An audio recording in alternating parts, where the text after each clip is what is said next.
Picture this.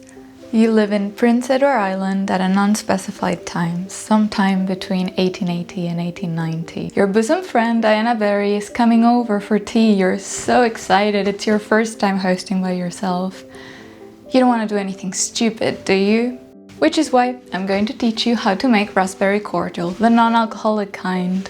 While we make it, we will explore the history of cordial and why hosting was so important for Anne Shirley. Welcome to episode 1 of the Storybook Kitchen.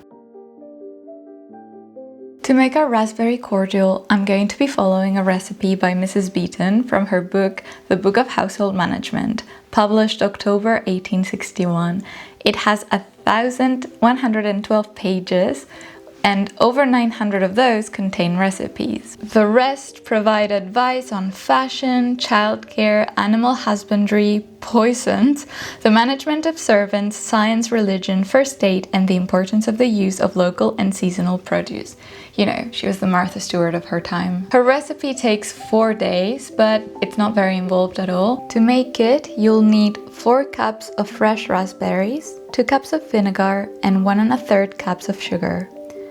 Day 1, you'll pour the vinegar over 1 1/4 cups of the fresh raspberries and then let it rest for 24 hours. Don't use a metal bowl. I did that, but it's specified on the recipe.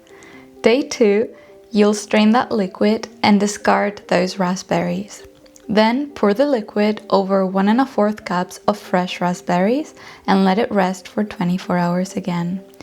Day 3 will repeat the steps, strain the liquid, discard the raspberries, and pour the liquid over 1 1/4 cups of fresh raspberries.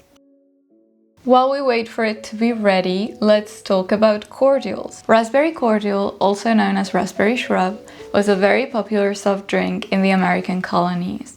It came from 15th century medicinal cordials, which contained actual flecks of gold. That made some alchemists say that they contained the cordial virtues of the sun, which is probably where the name came from. To drink cordial, they designed cordial glasses, which were very small. They were designed to offer just enough of something delicious. The petite size of the glass was originally purported to serve ultra-concentrated alcohol that would aid in digestion. The glass itself was created in the 1700s, and cordial glasses were at the height of their popularity in the mid-1800s. Our raspberry mixture should be ready now, so let's go make cordial. We strain the liquid and then boil it for 1 hour with 1 1/3 cups of sugar, stirring often and removing the scum when it appears. Pour it into a glass bottle and let it chill.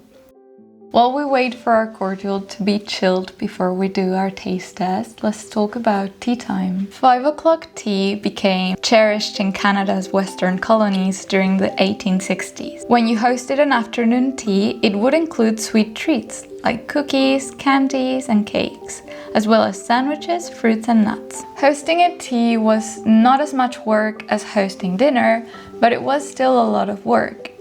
There were plenty of decisions about decor, the menu, activities, and the hostess had many duties that day. When hosting a party, a Victorian woman would want to use their best china and their best serving dishes, and sometimes they would mix different china, just so people would know that they had more than one set.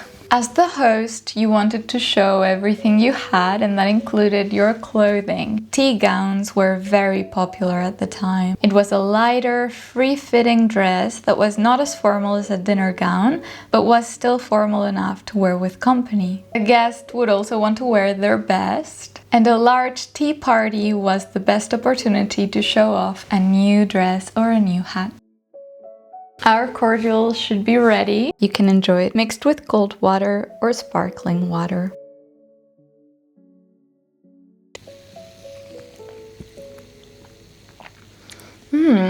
It's very good. It's very sweet. You can taste the vinegar a little bit, but it's not a weird taste. It tastes less vinegary than kombucha, for example. It's a soft taste, very sweet, very fruity, and I like it a lot. I'm very glad I made it. I don't think it's going to last a long time. Let me know if you have any suggestions for following episodes, and I will see you next week. Bye.